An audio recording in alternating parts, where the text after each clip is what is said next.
لوگ آپ کو سمجھتے ہی نہیں ہے، لوگوں کو پتہ ہی نہیں ہے کہ تمہارے اندر کیا چل رہا ہے، لوگوں کو پتہ ہی نہیں ہے کہ تم کن حالات سے گزر رہے ہو، لوگ نہیں سن سکتے اس شور کو جو تمہارے دل کے اندر ہے۔ ان ساری چیزوں کو صرف اور صرف تمہارا رب جان سکتا ہے، تمہارا رب بدل سکتا ہے۔ اپنے آپ کو رب سے جوڑنے کی کوشش کرو، اور ایک دفعہ جب تم اللہ سے جڑ جاؤ گے نا تو تم وہ چٹان بنو گے کہ دنیا کی بڑی بڑی طاقتیں لگ جائیں گی تمہیں توڑنے کے لیے، وہ تھک جائیں گے، تم نہیں ٹوٹو گے۔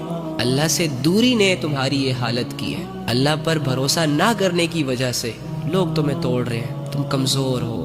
جس دن تم اللہ کے ساتھ جڑ گئے یہ دنیا حیران ہو جائے گی کہ ان غلاموں کو کیا ہو گیا، ان غریبوں کو کیا ہو گیا۔ کل تک جو لکیر کے فقیر تھے آج اتنے بڑے حوصلے اور اتنی بڑی ہمت کے ساتھ گھوم رہے، کہاں سے آیا ان کے پاس یہ سب کچھ؟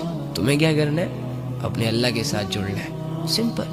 جو ہوا سو ہوا، آپ اسے بدل نہیں سکتے۔ جو ہونا ہے وہ آپ کو پتہ نہیں ہے کہ کیا ہوگا، اچھا ہوگا برا ہوگا، اس لیے اس کی بھی ٹینشن نہ لیں۔ اپنے آج میں رہ کر اپنے آج کو بہتر بنائیں۔ آج آپ کے پاس موقع ہے اپنے اللہ سے جڑنے کا، اپنی آخرت سنوارنے کا، اپنے گناہوں سے باہر آنے کا، اپنی غلطیوں کو سدھارنے کا۔ جو گناہ آپ نے کیے، جو بدعمالیاں آپ نے کی، جو بے حیائیاں آپ نے کی، جو اللہ کے احکامات آپ نے توڑے، انہوں نے آپ کو کیا فائدہ دیا؟ کچھ دیا؟ نہیں دیا، الٹا بے سکون کیا، ڈرایا، خوفزدہ کیا۔ تو اب تک تو ہمیں یہ سمجھ آ جانی چاہیے تھی نا کہ ہم اللہ کے بغیر کچھ بھی نہیں ہیں، اللہ کے بغیر بھی کوئی زندگی ہے یار۔ آ میری جان اللہ کی طرف، تو دیر مت کر، اللہ اللہ ہو کر تیرا انتظار کر رہا ہے، یہ چھوٹی بات نہیں ہے۔ اللہ اللہ ہو کر تجھے کامیاب دیکھنا چاہ رہا ہے، تو کیوں نفس اور شیطان کی رسی کو پکڑ کر اپنے آپ کو لذتوں اور گناہوں کے حوالے کر رہا ہے؟ گناہوں کو کرنے سے پہلے کیسے شیطان ان گناہوں کو مزین کر کے دکھاتا ہے کہ کر لو، کچھ نہیں ہوگا، سب کرتے ہیں یہ وہ فلاں فلاں۔ لیکن جب میں اور آپ اس گناہ کو کر لیتے ہیں تو پھر ہماری حالت کیا ہوتی ہے؟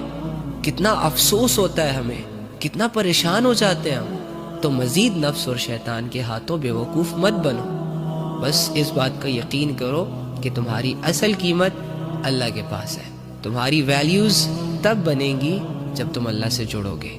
واللہ میرے دل میں اگر تمہاری فکر نہ ہوتی تو میں کبھی بھی تم سے نہ کہتا کہ اپنی زندگی چینج کر دو، گناہوں سے پیچھے ہو جاؤ، یہ کرو وہ کرو۔ لیکن میں تمہاری بہت عزت کرتا ہوں۔ اس دنیا میں کوئی بھی ایسا انسان نہیں ہے جسے کسی نے ہرٹ نہ کیا ہو، کسی نے اس کو دکھ نہ دیا ہو، وہ کسی وجہ سے پریشان نہ ہو۔ ہر انسان کی دو چار ڈیفرنٹ چیزیں ڈسٹرب ہیں۔ فوکس رکھے اپنے اللہ پر، جہاں جب آپ کو موقع ملے اپنے اللہ کے لیے کچھ کرنے کا، اپنی آخرت سنوارنے کا، وہ موقع ہاتھ سے نہ جانے دیں۔